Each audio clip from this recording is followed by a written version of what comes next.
Good afternoon. Thanks for joining us. I'm Sharon Yu. Right now, there's an air quality alert for the Twin Cities. It's due to the wildfire smoke coming down from Canada. Now take a look at this. This is a live look at the sky over Rapid City in South Dakota. The haze is so thick you can hardly see much. The air quality in the Twin Cities is unhealthy for everyone, and it's best to avoid a lot of time outside today. Speaking of someone who's outside, Guy, I thought the rain was going to help with the smoke a little bit. Yeah, it just seems like we're not going to get enough rain to help with the air quality alerts now widespread for the entire state of Minnesota, including a good portion of Wisconsin as well. So that thick plume of smoke will continue to affect our weather. Showers pushing through right now. It's coming down pretty steady here. We'll see this rain, this narrow line of showers push on over to the east throughout the day, and a little bit of clearing on the way behind it. We'll still have some clouds to deal with a little bit later on, but I think this model doing an okay job.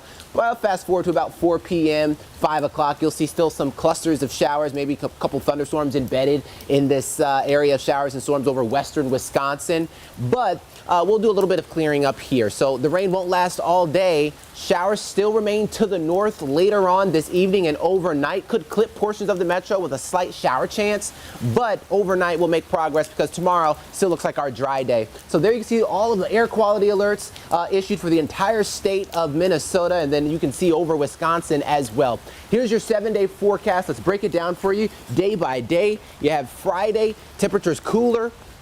Beautiful start. You'll see temps in the upper 40s to start come Friday morning with a high of 60 degrees. So it's going to be a crisp start tomorrow, a little breezy. Warming up Saturday, Sunday, Monday 76 more sunshine. Clouds increase come Tuesday. And as we get into Wednesday next week, we really start to crank up the heat, right? 82 degrees, and we'll have to deal with those showers and thunderstorms into Wednesday. So if you're getting ready to step out, an umbrella or a jacket with a hood would be perfect for a moment like this. Yeah, for sure. Looking forward to that weekend, though. Thank you, Guy. This afternoon, the clock is ticking down to the end of the legislative session at the state capitol. Lawmakers have 3 days left and actually a lot of work to do. One of the biggest items on the agenda today is completing the $3 billion tax deal that will give rebate checks to people who meet income requirements. And at the very end of the Senate's to-do list today is the recreational marijuana bill, which also needs to clear the House before getting Governor Walz's signature. Also today, there's one more step for the paid family leave bill before it heads to the governor's desk. The Senate is set to vote on a revised bill today. It would create an insurance-like system to let workers collect up to 12 weeks of partial pay when they take medical leave and 12 weeks to take care of a sick family member. With more bills being debated, voted on, and signed, stay with KARE 11 as the legislative session concludes. All day and night, we're updating you on the latest happenings at the Capitol. You can find that information on KARE11.com, our social media channels, and also on our air. Tonight, Minnesota DFL leaders are holding an emergency meeting in response to this chaos you're seeing on your screen right now at Saturday's Ward 10 convention. Chairman Ken Martin says they are working to make sure this does not happen again. This afternoon, a man is in police custody after an hours-long standoff in Maple Grove. This was the scene around 10 o'clock last night near 102nd Avenue and Yorktown Lane North. Police say a man threatened someone with a gun and barricaded himself inside a home.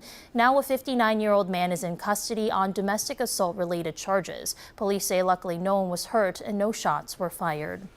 Almost 2 decades since the famous ruby red slippers worn in The Wizard of Oz were stolen from a museum in Grand Rapids, Minnesota, a man is now taking responsibility.